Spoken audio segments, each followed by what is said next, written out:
Bonjour à toutes et à tous et bienvenue dans la chaîne de Syndicaliste, la chaîne qui parle de tout mais surtout de vous. Et aujourd'hui un épisode exceptionnel car on va parler d'un sujet sensible, un sujet délicat, un sujet d'actualité, une thématique qui tient à cœur à notre ami national, le syndicaliste Gilou. Gilles, tu voulais m'en parler, tu voulais en parler. Si brièvement tu peux nous dire pourquoi tu voulais réaliser cette vidéo. D'abord, bonjour à tous et à tous également. Merci pour les personnes qui me suivent. Je suis très reconnaissant de cela. Et c'est vrai, comme le dit Sylvain, il y a plusieurs sujets qui me tiennent à cœur, et notamment le sujet concernant la discrimination et tout ce qui concourt à lutter contre toute forme de discrimination et à encourager la diversité. Parfait. Tu es prêt? Je suis prêt. Vous êtes prêts? Alors c'est parti. Nous sommes prêts. Pour la discrimination. Donc pourquoi voulais-tu parler de la discrimination? Eh bien, pour moi, comme je l'ai dit en introduction, c'est un sujet qui me tient particulièrement à cœur. Effectivement, la discrimination est un sujet brûlant. C'est un sujet qui concerne tant le monde de l'entreprise que le monde, la société en général. Il s'avère qu'aujourd'hui, on parle beaucoup de discrimination, de harcèlement, et on peut se poser la question, mais qu'est-ce qui est fait?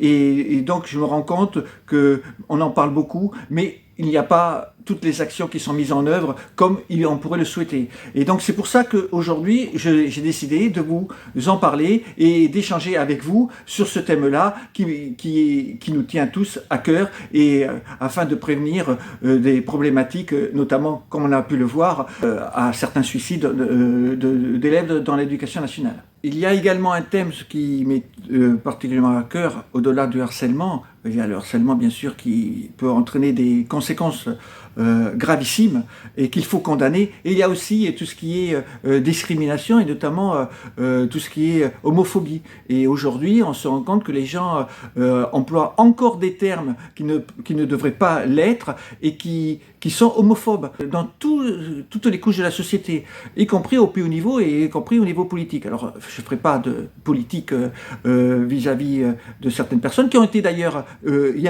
a peu de temps, il y a certaines personnes qui ont été condamnées pour homophobie, donc je tiens quand même à le signaler. Les gens ne se rendent pas compte, mais en ayant des propos homophobes, on atteint la liberté de chacun, on atteint le respect de chacun, et finalement on touche à son propre respect, et donc il vaut mieux prévenir et éviter tout acharnement, être prudent dans sa parole, et pas parler trop vite. D'autres points qui me tiennent à cœur, notamment tout ce qui concerne ce qu'on appelle la grossophobie. Il y a par exemple des compagnies aériennes qui ont dit, des low cost, qui ont dit voilà, certaines personnes pourront prendre l'avion, mais il faudra qu'ils prennent deux places. Alors là, c'est un environnement complètement surréaliste, quoi. Et moi, je suis en lutte contre ce phénomène-là. Il y a aussi l'agisme, il y a aussi tout ce qui tient au handicap invisible. Enfin, il y a une multitude de choses, et je pense qu'on est dans une société quand même avec des médias, des multimédias, et on devrait réfléchir davantage avant de prendre position. Et notamment, c'est là où finalement le monde de l'entreprise et le monde, la société en général se rejoignent. Le monde de l'entreprise, notamment vis-à-vis de ses clients, doit être très vigilant. Et en plus, il y a quand même un danger. Et finalement, c'est bien si l'entreprise pratique les discriminations, eh bien l'entreprise sera oubliée. Donc quelles sont tes attentes pour lutter contre la discrimination? Alors, j'ai plusieurs attentes pour lutter contre toutes les formes de discrimination. D'abord, ce qui est convenu d'une manière générale, réfléchir avant d'agir, réfléchir avant d'émettre une parole, soigner son comportement. Alors là, je pourrais même référence aux 4 accords Toltec que j'ai lus et que je vous encourage à lire, et où on soigne sa parole, on proscrit toute velléité, on proscrit tout jugement de valeur, et donc ça c'est très important. Ça, c'est le premier point. Il y a un deuxième point aussi, c'est de se s'intéresser à l'autre, de voir, parce que pour éviter de commettre des discriminations, il faut s'intéresser donc à l'autre, lire, regarder un monde qui peut nous paraître différent pour mieux le connaître, mieux l'appréhender, donc ça c'est important. Tout ce qui est pédagogique, c'est-à-dire que quand on peut être victime d'une discrimination, moi je l'encourage à faire si c'est possible, et si on n'est pas trop atteint, c'est de faire de la pédagogie, expliquer aux gens pourquoi c'est de la discrimination, pourquoi c'est de l'homophobie, pourquoi c'est de la grossophobie, pourquoi c'est de l'agisme, pourquoi c'est ceci, pourquoi c'est cela, afin de vivre finalement un monde meilleur, un monde où tout le monde respecte l'autre, où tout le monde comprend l'autre, où il y a un peu plus d'empathie, un peu plus de réalisme, et voilà, que chacun y mette un peu du sien pour respecter l'autre. Donc, que faire pour enrayer ce phénomène, enrayer la discrimination? Merci Sylvain pour ta question. Effectivement, c'est une question qui est assez centrale finalement pour moi. Vous me direz si vous partagez cette opinion-là. Que faire? Que faire pour éviter toutes ces discriminations? Eh bien, là, je dirais que plusieurs mondes se rejoignent. Le monde de l'enseignement. L'enseignement, il faut parler, expliquer, être pédagogue, expliquer ce qui peut être une discrimination, expliquer comment la personne peut le ressentir. Parce qu'effectivement, hier, mais aujourd'hui aussi, certaines personnes, sous un ton badin ou humoristique, mais qui ne l'est pas en réalité, critiquent l'autre, affublent d'un surnom, et bien quand c'est dit et c'est répété, peut affecter la personne. Alors, je ne vais pas raconter mon propre cas, mais je sais que moi, à un moment donné, on m'a affublé d'un surnom pendant de nombreuses années. Eh bien, j'ai rien dit. Mais en fait, c'était une chape de plomb. C'était difficile à supporter. Donc, ça, il faut bien expliquer aux gens.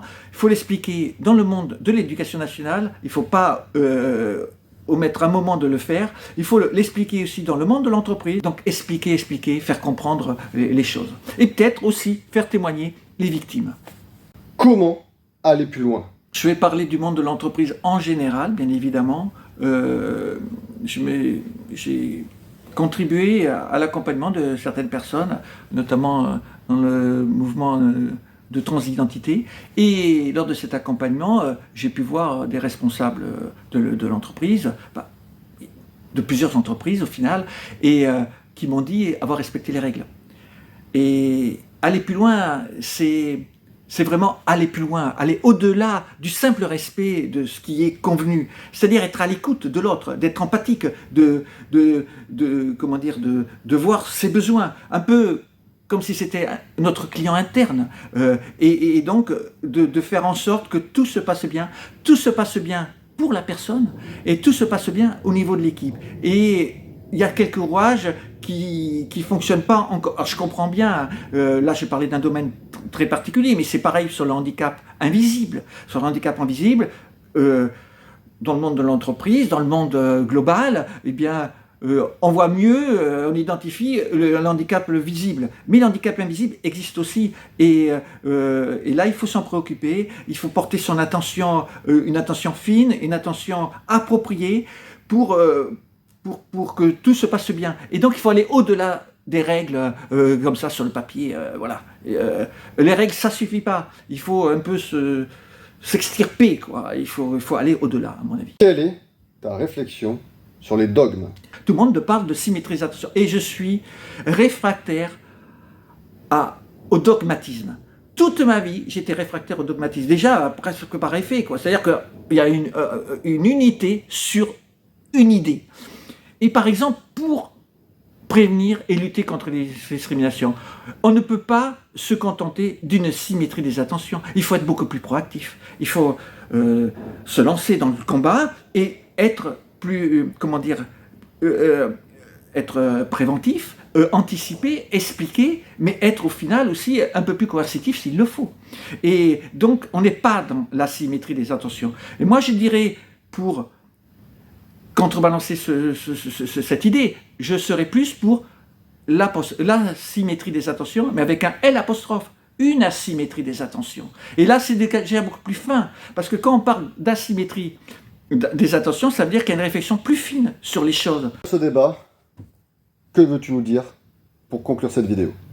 pour conclure donc sur la discrimination et les luttes contre les discriminations, c'est un combat tous les jours, c'est un combat de chacun, c'est un combat de nous tous. Et moi, je suis à votre disposition pour en parler, pour vous soutenir dans vos luttes contre les discriminations, parce que c'est un thème qui me tient à cœur. Et j'ai aujourd'hui encore beaucoup de force et d'engagement pour être dans ce combat-là, et en même temps en étant très attentif au respect de l'autre, en choisissant ses mots, en ne blessant pas. Il faut éviter, il faut proscrire les blessures à l'autre.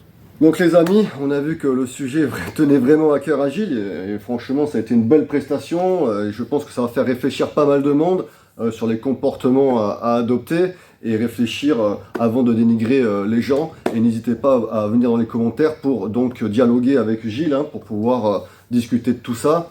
Et donc aussi, Gilles il fait des vidéos hyper sérieuses, c'est sa deuxième vidéo, il avait vraiment envie de montrer ses convictions, mais il a aussi envie de partir dans des choses un peu plus légères.